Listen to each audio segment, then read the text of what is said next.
Hey guys, my name is Devontae and I sacrifice my time so you don't have to. You know, I like to separate myself as a fan versus being a commentary YouTube channel.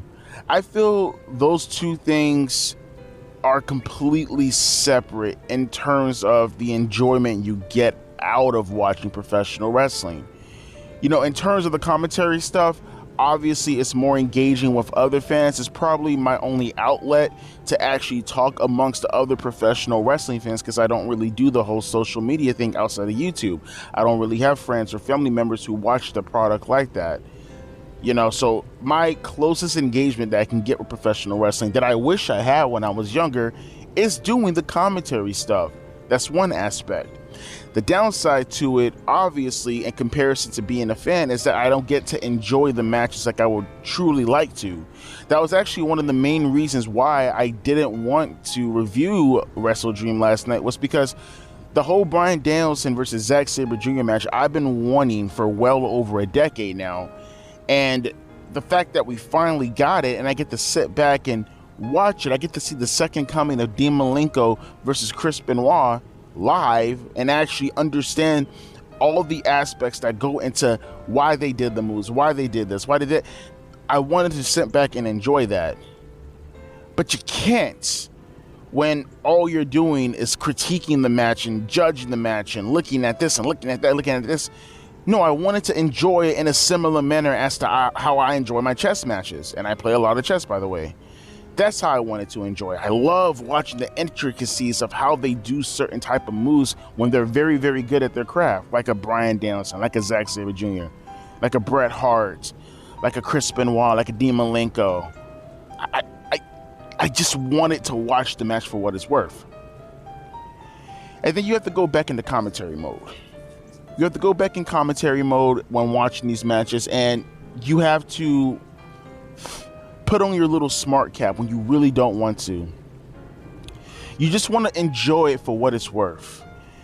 And I feel most wrestling fans, as much as they don't want to admit it, they do enjoy the professional wrestling from a fan aspect standpoint, but they feel they have to keep up some charade, some farce, some nonsense mentality of believing a certain way because their tribe says that they have to believe a certain mentality and a certain way of how they should perceive their professional wrestling. No middle ground at all.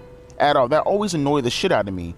That's why I've never been a fan of picking sides between AEW and WWE. I may tell you what product I enjoy more at the moment and what company I feel is doing better, but I go after both companies if they do something bad, or I go after both companies if they do something good. It all depends on what they're doing, right?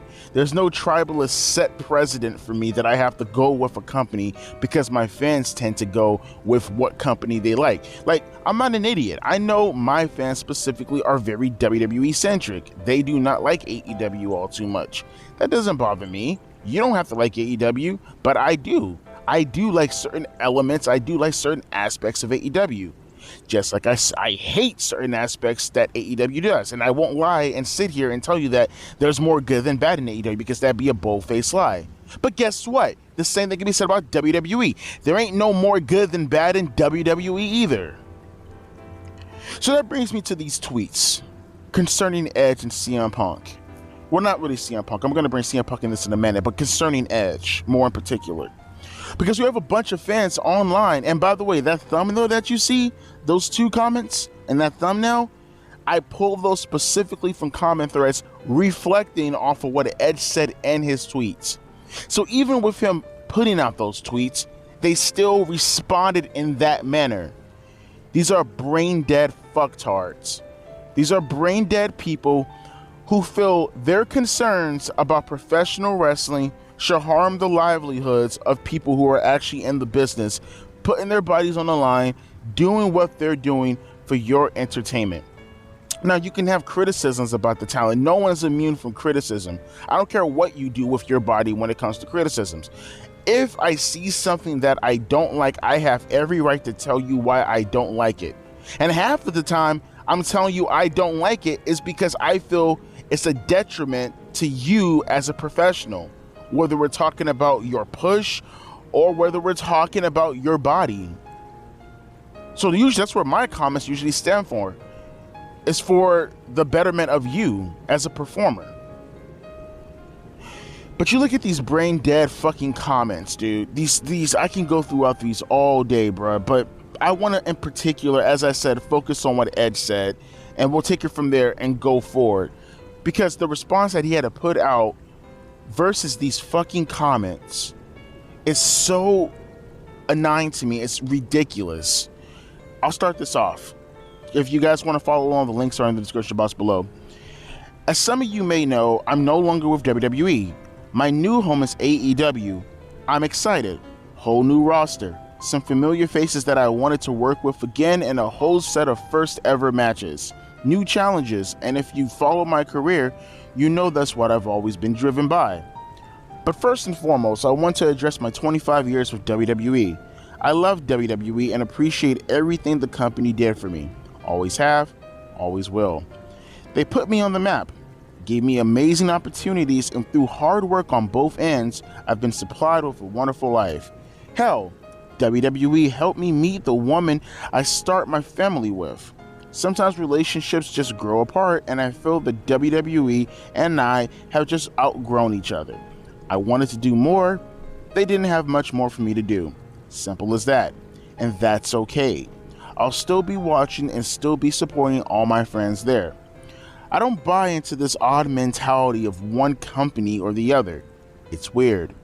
If you took offense to that, take a walk, get some fresh air, and soak up some sunshine.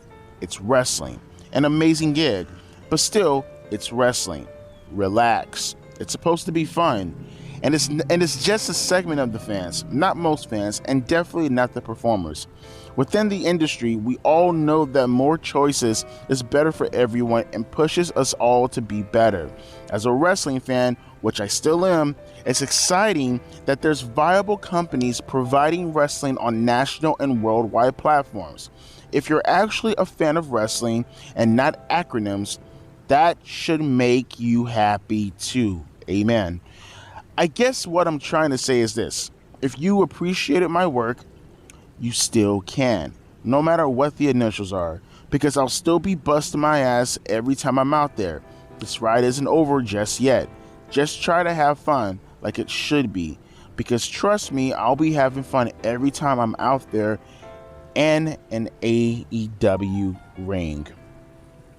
Now, first and foremost, I do want to go back to when he discussed as wrestling fans, or let me go back a little bit further, when he said within the industry we know that more choices is better. Okay, we have that. He said something along the lines of his as far as the wrestlers not being tribalistic, essentially. I disagree.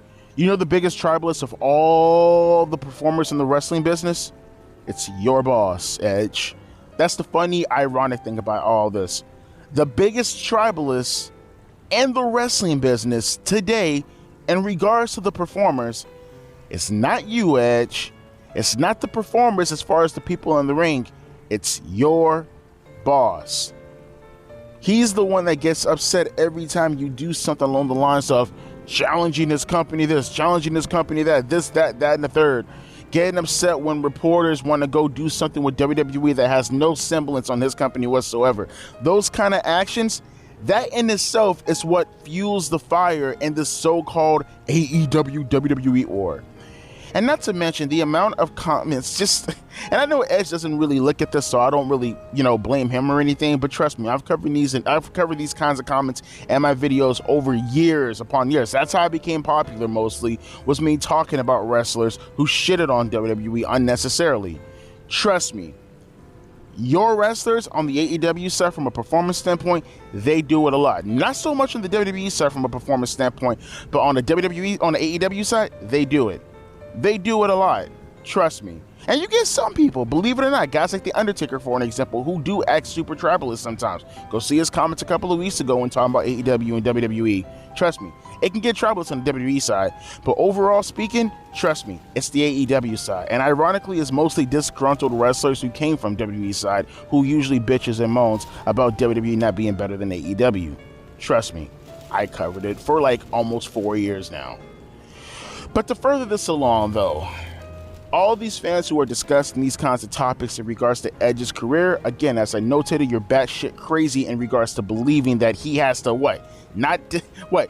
Whoa, look at me, I'm Edge. I'm looking at my phone. Whoa, look at this right here, Mr. Anime fan with the potato picture. He just told me that I'm a sellout, so therefore I should not accept this 7-figure fucking contract. Yeah, totally. Yeah, you're totally making your case. You're good, perfect, buddy. Thumbs up for you, goddamn idiot. But speaking strictly on the AEW side also, because a lot of these fans aren't, some of them, I think most of the fans understand what Edge's position is here, right here, but some of the fans are not understanding. Edge's position, let's just come out and say it, is to replace CM Punk. He is to fill the void that CM Punk left in the company. Whether we're talking about headlines, whether we're talking about actual names, whether we're talking about draws, whether we're talking about people who could be put on posters and commercials, all these other kind of stuff, whether we're talking about the face of the company going forward. That's the kind of void that an Edge is filling. Now, if you want to argue amongst each other who's the biggest name between CM Punk and Edge, I have no dog in that fight. But that is what Edge is brought in for. That's what he was brought in for. And here's the thing. That's a good thing.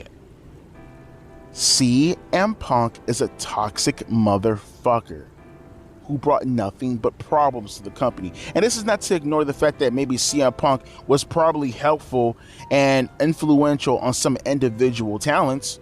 I'm pretty sure he helped out a lot of talents who were there. I wouldn't put it past that. But generally speaking, whether you're talking about the people that he did antagonize, because honestly, we're talking about Team Elite versus CM Punk, essentially. They drew a battle line between Collision and AEW Dynamite based off of how toxic this motherfucker was. The bad publicity he consistently brought to AEW's name. That's bad. And with him being replaced with a guy who probably has more name value than a CM Punk, more goodwill with the fans, more influential in the wrestling business overall, more tenure, a better performer overall. Why is that a bad thing? Why is that a bad thing? I mean, hopefully your whole warped mentality isn't saying because Edge is no longer in WWE, you can no longer see him, because he's right there. Like he said, different initials. He's still right there. Tune in to TBS, tune in to TNT. He's right fucking there. You can see him every Saturday or every Wednesday. He's right there. Versus also a CM Punk who gets injured. Like, seriously, I remember one time CM Punk was walking by and he brushed over, he like walked and he clipped the door by accident. Dude was out for like 10 months. Now granted, yeah, Edge has neck problems. Not here to say that Edge is the most feasible person, but we'll see how it goes as far as his injury, how injury prone he is. They're not too far from the same age. My point being is, all around, this is a positive for AEW. It's a positive for the AEW image. It's a positive for the AEW locker room. It's not just a positive for Edge, it's a positive for the wrestling business. Because what Edge is going to do is everything that CM Punk did, plus more, without any of the nonsense. The amazing matches we can get with Edge, with the likes of an Aleister Black now, if he ever does come back, or Malachi Black, I really like to refer to him, an MJF, a Darby Allin potentially, a Sammy Guevara, a Jungle Boy if he wants to come back. Some of these wrestlers who don't know really they don't really have a grasp on the fundamentals as far as letting the crowd like digest what you just did, letting what you do breathe. That was my biggest problem with AEW last night during the show, was the no selling, all these other things, all these fundamental things that they just don't understand. They just want to do move. Which, by the way, I'm pretty sure CM Punk understood also. But here's the thing. Compare CM Punk's work to Edge's work since him returning, or since both of them returning from 2020 and 2021 respectively. Edge has a better body of work. He's a better performer than CM Punk at this moment. Not saying overall, which I still believe that also, but I mean specifically right now, he's a better performer than CM Punk. So not only can he actually have the same mentality as a CM Punk as far as slowing these guys down, but actually going out there and putting on a better performance. And he'll be there all the time. He already said he's going to be there, not every 3 months like his WWE contract suggested, but he's going to be there every single week. He said that during the conference. All these are good things. And the first thing the fans think of is he's a sellout. That's just so mind-numbingly fucktardish to me, in my opinion. That's just mind-numbingly fucktardish. But you know what? That's fine, because I'm not you guys. I'm happy that Edge is in AEW. I get to see more of Edge. There's a possibility that his career is still winding down. You got a guy like Daniel Bryan. He already said, I don't know how true it is, because you know how wrestlers are, how fickle they can be. Shout out to Daniel Bryan himself. He said that this is his last full year in professional wrestling. So there's a lot of voids that Edge is trying to fill. There are a lot of good things and a lot of good matches that are going to come out of all this. And just from an image standpoint, goodwill-wise, he's going to better the wrestling business. He's going to better that locker room. He's going to better those wrestlers without any of the toxic baggage. And hell, we might actually get some 5-star classics fucking with the man. But as always, I'm going to let you guys discuss this amongst each other in the comment section below. You guys let me know how you feel about the news of Edge going to AEW and fans calling him a sellout. So fucking ridiculous. We're way too old and way too mature for the... Well, I said mature in wrestling fans. That right there, I just fucking gave you the biggest oxymoron in the world. Let me get the hell up out of here, guys. As always, deuces, P-eyes.